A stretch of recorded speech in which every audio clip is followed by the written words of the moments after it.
yung ganyan nakaputi. Long sleeve, tapos nakaitim. INC. Long sleeve, Oo, nakaputi. nakatakin. Hindi, naka-out. Pero, lahat sila, tatlo sila. Naka-necktie. Hindi. Hindi. Akala ko naka-necktie. Mormon Yung yun. munisyon. Pagka nakanektay na pula o kaya ano, munisyon. Pero yun ay... Tsaka puro ano, puro foreigner. Mormon. Oo. Kaya kita mo yun talagang mga puti na namumula. Pero, Yung iba naman naka-short sleeve lang. Kaya Kurt, pero magagaling mag-Tagalog. Oo, siyempre nag-aaral na yan. Karamihan ng mga yan, mga taga-Utah. Oo, yung sa anong lugar ni Kuya Kurt. Mga Mormons talaga yung estado na yan. Kaya kabisado ni Kuya Kurt na dito eh.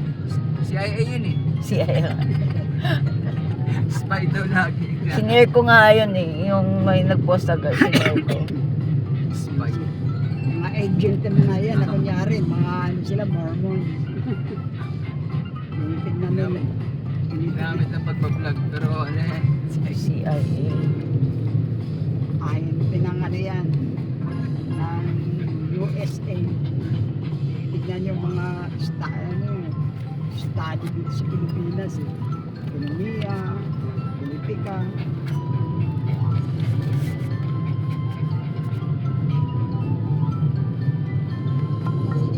Ano yan, Lemon?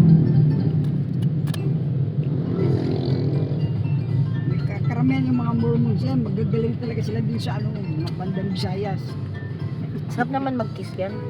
Sarap naman mag-kiss. Magagaling mag-Bisaya. No? Alam ko na amoy mo, Lemon, kapag galing ka kay Lola, insenso. Sensyo. Oo. Pamatay lang dito. Kaya si Lemon, pag umuwi, amoy insenso.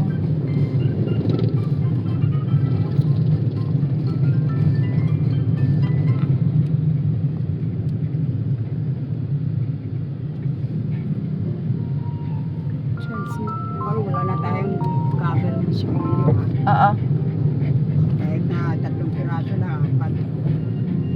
Order ko na lang sa Gross nga, hila na ngayon magboro eh. Kaya nga, bagal lang mo. Wala, 11. 11. Sabi mo 11. Hindi kasi nga tayo, hirap eh. Ang liit na lang ng tubo eh. Wala na maisagad. Oo. Iba nga 13, sabihin nila 10 kayo o sa ang mukha nila.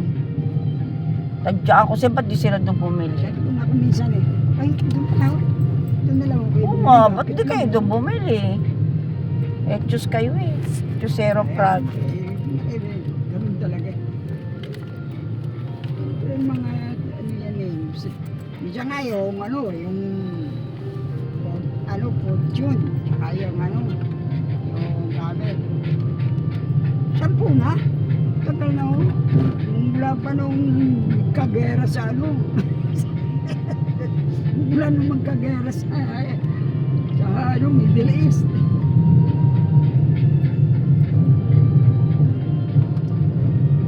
Mas mahal nga sa ibang tindahan minsan pag napapaano. Kasi Osa ngayon, bawal na.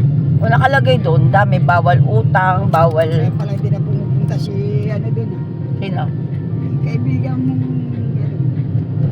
kaibigan yung sa harapan natin, si Joan. Joan. Kasi Hindi na ako nakakita si Joan. buraot niya si Joan. Pumunta. Oo, hilig. Kahit noon pa si nanay noon, papapatay, tapos di niya babayaran. Nasa na? Kukunin niya kagad yung uniform. Tapos, tumas si nanay, binigay. Sabi ko, binigay. Siyempre, bibigay talaga ni nanay mo, niya yun eh. Kaya alam ko na kung ba't nag-message sa akin si Ate Josie Sim noon eh. Kasi alam ni Diyos na baka sa natin. Sabi ko, bakit siya pa magtatanong siya nasa Canada? Nagsumbong doon. Parang, hindi. Kumbaga parang siguro